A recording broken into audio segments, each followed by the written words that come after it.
은평구의회가 의원이 출석 정지 등의 징계를 받으면 월정 수당과 의정 활동비 여비 등의 모든 수당 지급을 중단하기로 했습니다.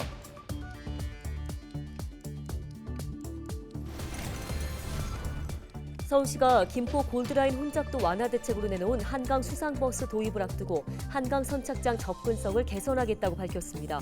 선착장 주변 자전거 도로를 정비하고 선착장에서 지하철역을 연결하는 셔틀버스를 도입할 계획입니다.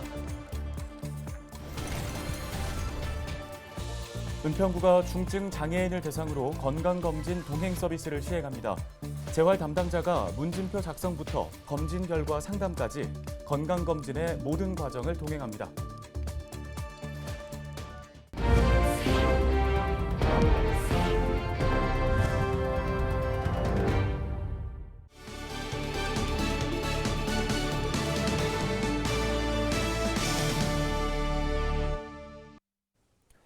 시청자 여러분 안녕하십니까? 헬로티비 뉴스입니다. 지난 7대 의회 때 은평구 의회의 한 의원이 비위 행위로 30일의 출석 정지 징계를 받았습니다. 이렇게 출석 정지 징계를 받으면 임시회 출석 등 의정 활동이 제한되지만 의정비는 지급이 됐는데요. 네, 은평구 의회가 의원이 출석 정지 등의 징계를 받을 경우 월정 수당, 의정 활동비, 여비 등 모든 수당 지급도 중단하기로 했습니다. 손성혜 기자입니다. 최근 8년 동안 비유행위로 의회 출석 정지 징계를 받거나 구속된 지방의원은 135명. 이들은 의정활동을 못하는 상황에서도 9억 원이 넘는 의정비를 챙겼습니다. 징계가 아닌 유급 포상휴가, 혈세 낭비라는 비판이 나옵니다. 어떻게 이런 일이 가능한 걸까? 비유행위로 징계를 받은 지방의원에 대한 의정비 지급 제한 규정이 미흡하기 때문입니다. 전국 243개 지방의회 중 의원 출석 정지 기간 의정비 지급을 제한하는 의회는 4곳에 불과합니다. 은평구의회는 20일 본회의를 열어 의정비 지급을 제한하는 내용의 조례 개정안을 통과시켰습니다. 조례안에는 출석 정지 징계를 받은 의원은 의원들의 월급이라고 볼 수 있는 월정 수당을 포함한 모든 의정비를 받지 못한다는 내용이 담겼습니다. 구금 상태에 있는 경우에만 의정비 지급을 제한했던 기존 규정을 강화한 겁니다. 의정활동비와 월정수당, 여비, 저희는 이제 통칭해서 의정비라고 얘기를 드리는데 의정비 일체를 지급하지 않는다. 은평구의회 의원은 19명. 의원들은 매월 380만 원 상당의 월정수당과 의정활동비를 받고 해외 연수 등 각종 여비로 1년에 1억 4천여만 원을 씁니다. 은평구의회는 청렴하고 주민들에게 신뢰받는 구의회를 만들기 위해 조례 개정을 추진하게 됐다고 설명했습니다. 돈을 지급하지 않는다가 중요한 게 아니라 우리는 그런 범법이나 잘못된 행위를 하지 않겠다라는 그런 거기에도 포커스가 맞춰졌다고 생각을 해주시면 좋을 것 같습니다. 한편 국민권익위원회는 지난해 12월 예산 낭비를 막기 위해 의정활동비 지급 제한 관련 제도를 개선하라고 전국의 모든 지방의회에 권고했습니다. 헬로티비 뉴스 손성입니다. 서울시가 내년 상반기부터 본격 운항 예정인 수상버스의 도입을 앞두고 문제가 되고 있는 접근성 개선에 나섰습니다. 서울시는 먼저 자전거와 개인 이동장치를 이용하는 시민들이 선착장에 쉽게 접근할 수 있도록 자전거 도로를 정비한다는 방침입니다. 또 선착장과 인근 지하철역과 버스 정류장을 연결하는 셔틀버스를 도입하고 시내버스와 마을버스의 노선을 조정해 접근성을 높일 계획입니다. 특히 한강 내 차량이 진입할 수 있는 나들목이 18곳이 있는 만큼 셔틀버스가 한강 선착장 인근까지 접근해 환승 시간을 최대한 줄일 것으로 보입니다. 은평구가 장애인 건강검진 동행 서비스를 마련했습니다. 건강검진 동행 서비스는 중증 장애인이 건강검진을 받는 경우 재활 담당자가 문진표 작성부터 검진 결과 상담까지 건강검진의 전 과정에 동행하는 서비스인데요. 지원 대상은 의료급여 중증 장애인 중 국가건강검진 미수검자입니다. 지원을 희망하는 사람은 은평구 보건소 구산보건지소로 문의하시기 바랍니다.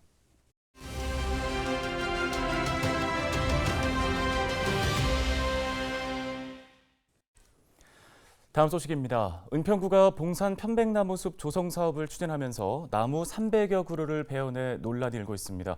관련 내용 전해드린 바 있는데요. 숲을 만든다는 이유로 멀쩡한 나무를 베어내도 되는 거냐며 일부에서는 반대 목소리가 나오는 상황입니다. 은평구는 지속 가능한 산림을 만들기 위한 것이라는 입장인데요. 관련 내용을 민성환 생태보전 시민모임 대표와 함께 이야기 나눠보겠습니다. 대표님 안녕하십니까? 예, 반갑습니다. 네, 먼저 이 봉산 편백나무숲 조성과 관련해서 현재 상황이 정확히 어떻고 기존의 나무들은 어느 정도 남아 있는지부터 한번 듣겠습니다. 이게 그 몇 년에 걸쳐서 진행되는 사업으로 보이는데요. 올해 계획된 대상지는 사업이 완료된 걸로 보여요. 기존에 나무가 한 300그루 이상 나무가 있었는데요. 네. 그 나무를 지금 다 잘라낸 상태고 거기에다가 편백나무, 작은 나무들 지금 다 심은 상태입니다. 네.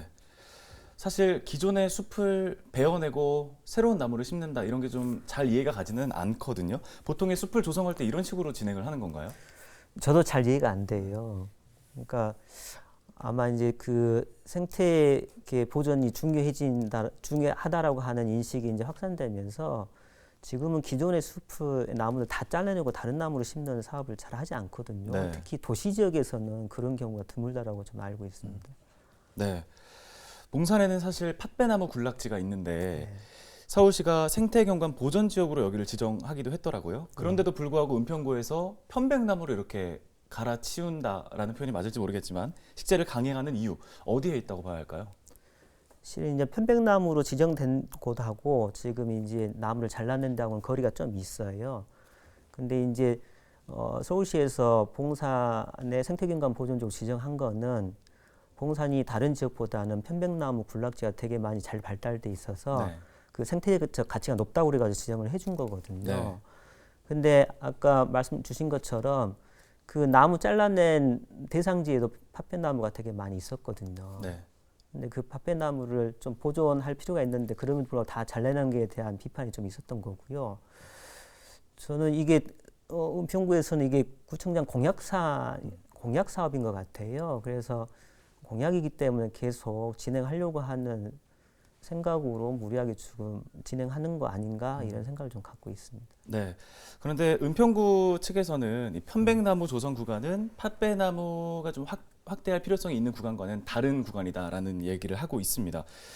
좀 나이가 든 나무를 젊은 나무로 바꿔서 산림의 지속 가능성을 높여야 된다라는 설명인데 이에 대해서는 어떻게 판단하세요?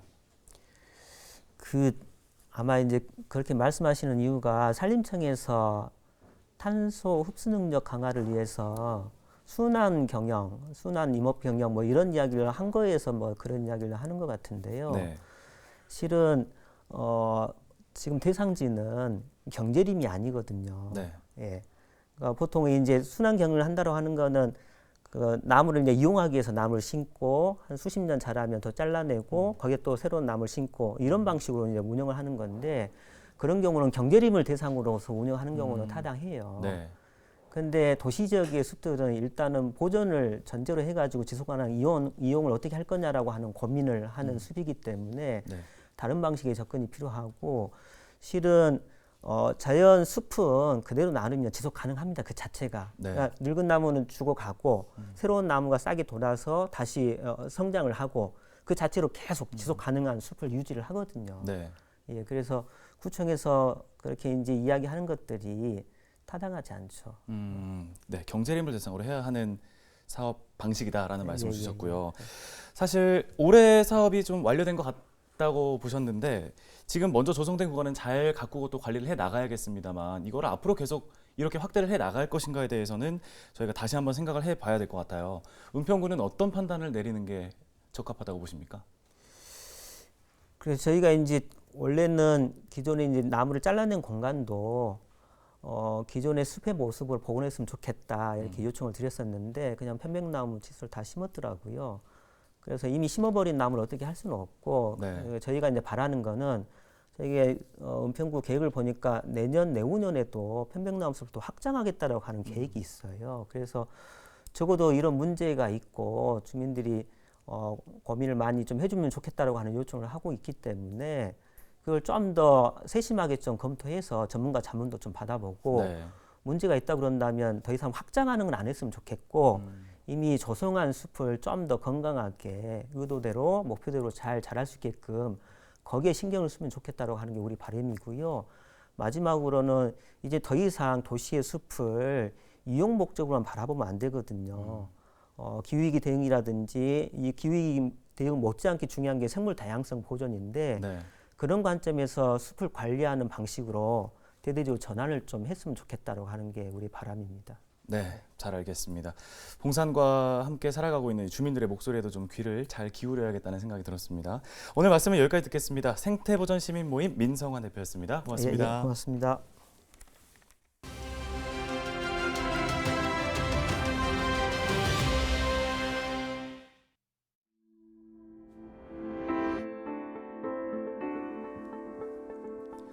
(4월 20일은) 장애인의 날입니다. 1981년 장애인의 날이 제정되고 40년이 훌쩍 지났지만 아직까지도 장애인 차별을 지적하고 인권과 이동권, 교육권 등을 요구하는 목소리는 여전합니다. 사실 비장애인들이 일상에서 아무렇지 않게 생각하는 것 중에 장애인들에게는 장벽이 되는 것들이 많죠. 당장 휠체어를 타는 장애인들의 경우만 생각하더라도 음식점마다 직원 대신에 등장한 키오스크나 경사로가 없는 계단은 불편을 넘어서 장벽이 될 수밖에 없습니다. 얼마 전엔 휠체어를 탄 장애인이 기차를 이용하려 했지만 입석 승객이 많다는 이유로 기차에 오르지 못하는 일이 있었습니다. 이 일로 코레일이 사과를 하기도 했는데요. 장애인들이 불편을 겪고 차별을 겪는 건 비단 이 사례만은 아니겠죠. 바닥에 점자블록, 조금 더 큰 글자, 안내판의 높이. 사실은 조금만 더 신경을 쓰면 되는 일입니다. 우리나라의 등록장애인은 지난해 기준으로 265만 명입니다. 그리고 등록장애인 10명 중에 8명은 병이나 사고로 장애를 얻게 된 후천적 장애인이죠. 누구에게나 장애가 생길 수 있다는 얘기라는 걸 다시 한번 생각해 봐야겠습니다. 데일리 브리핑이었습니다.